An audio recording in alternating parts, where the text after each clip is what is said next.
How would you like to save up to $50,000 on your next home purchase? If you're a first-time buyer looking at a new build in Stony Plain, Spruce Grove, or West Edmonton, the federal government just handed you back up to $50,000. It's not a loan, not a credit you pay off later, an actual rebate.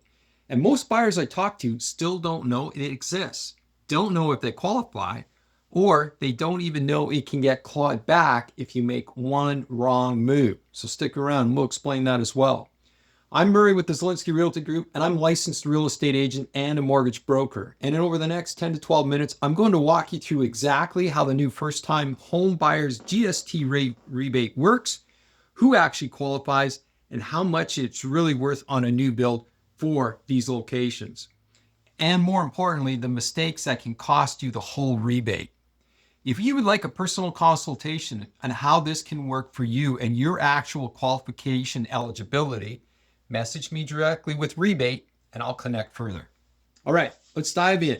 Here's the background. In Canada, when you buy a brand new home from a builder, you pay 5% GST on top of the price. Resale homes don't have this cost. GST only applies to new construction.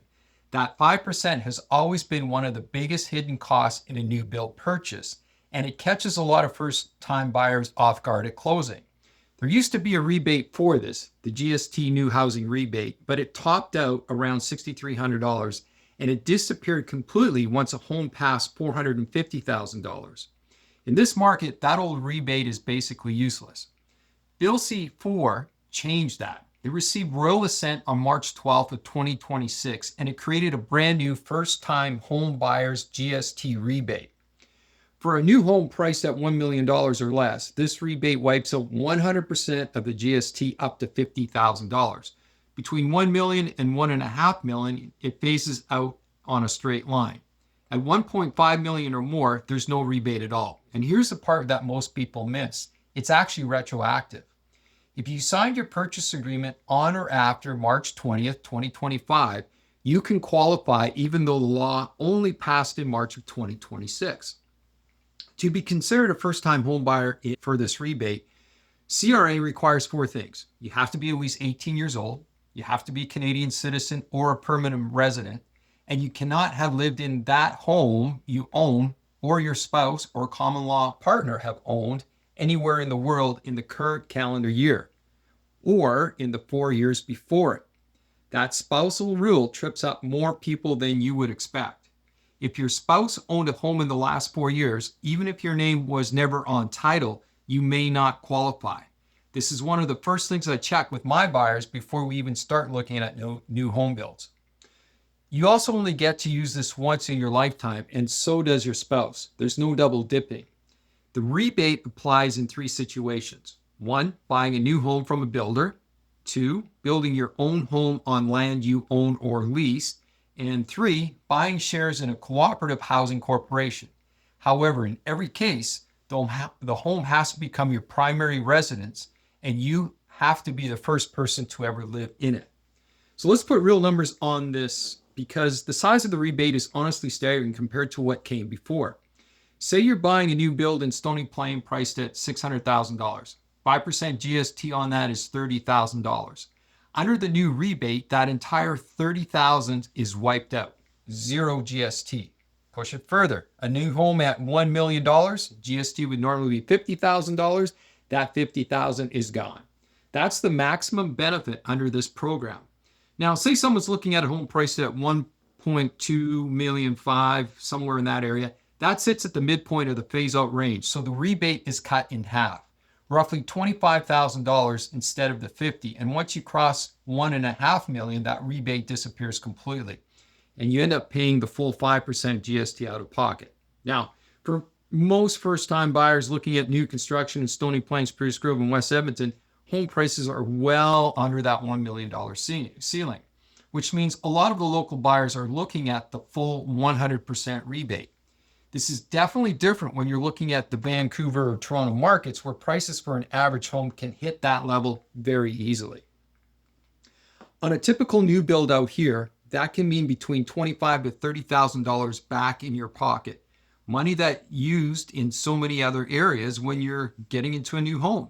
This is the question I'm getting the most right now. Does this rebate mean I should buy new homes instead of a resale? Here's the important context. Resale homes were never subject to GST in the first place. The tax only applies to new construction. So this rebate doesn't make resale cheaper. It makes new construction close the gap with resale. Before this change, a first-time buyer comparing a new build to a similarly priced resale home had to factor in that extra 5% on the new build on top of the builder's price. That made resale look more attractive purely on cost, even when the new build had better efficiency, warranty coverage, and lower maintenance in the first few years. Now that gap is gone for qualifying buyers. A new build and a resale home at the same list price are on much more equal footing at closing. And the new build still comes with a builder warranty, new mechanical systems, and none of the deferred maintenance you inherit with an older resale property.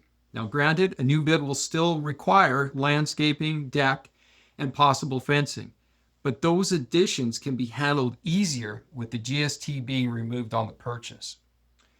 We're already seeing new communities move forward in this area because of it. Places like South Creek out in Stony Plain, and continued lot absorption in Spruce Grove's newer builder communities. I don't have hard local sales numbers isolating this rebate as this cause yet. It's simply too new. But the incentive on the table is real, and it's shifting the new build versus resale conversation for a lot of my first-time buyers. This is the part that actually worries me for many clients, because this rebate can be clawed back and the CRA has been direct about it. First, it's around timing. You generally have 2 years from the date you take ownership or from substantial completion if you're building in order to file your claim. Miss that window and that rebate is gone permanently. Second, if your agreement was signed before March 2025 and you cancel it and signed a new one just to try to qualify, CRA can disallow the rebate on the new agreement too. They're watching for that as well. Third, and this is a big one, if you assign your purchase contract, meaning you buy someone else's builder contract before it closes, the rebate does not carry over if the original agreement was signed before that eligibility date. Fourth, your initial intention matters the most to CRA. If you move in and then sell or turn that property into a rental shortly after closing, CRA can determine it was never genuinely your primary residence and claw that rebate back. This home has to be your primary place of residence, not a flip, not a quick rental play. And finally, big one here, watch your builder contract closely. And this is a big one. A lot of builders are structuring their purchase agreement so the rebate gets assigned directly back to them and credited on your statement of adjustment, which actually lowers your purchase price up front. That's good news for you. But if it later turns out you don't qualify, you can be on the hook to repay that amount to the builder. So read that clause before you remove conditions. Know where you stand. If you're a first-time buyer thinking about a new build in Stony Plain, Spruce Grove, or West Edmonton, this is generally one of the biggest affordability shifts I've seen in this market in years. On a typical local new build, this can mean tens of thousands of dollars staying in your pocket instead of going to GST at closing. And it can change whether new construction or resale makes more sense for your budget. But eligibility has real teeth to it. The spousal rule, the timing rules, the primary resident requirement, all of it needs to be checked before you sign anything, not after. Know where you are at, know the requirement, and know the implications if your status changes. If you're weighing a new build against resale or just want to know exactly what you'd qualify for on this rebate, DM me directly. Let's run your numbers together and look at your situation. Also, if you found this video informative, remember to subscribe below. And more importantly, thanks so much for watching. I'm Murray with the Zielinski Realty Group, simplifying the real estate and mortgage process just for you. Cheers.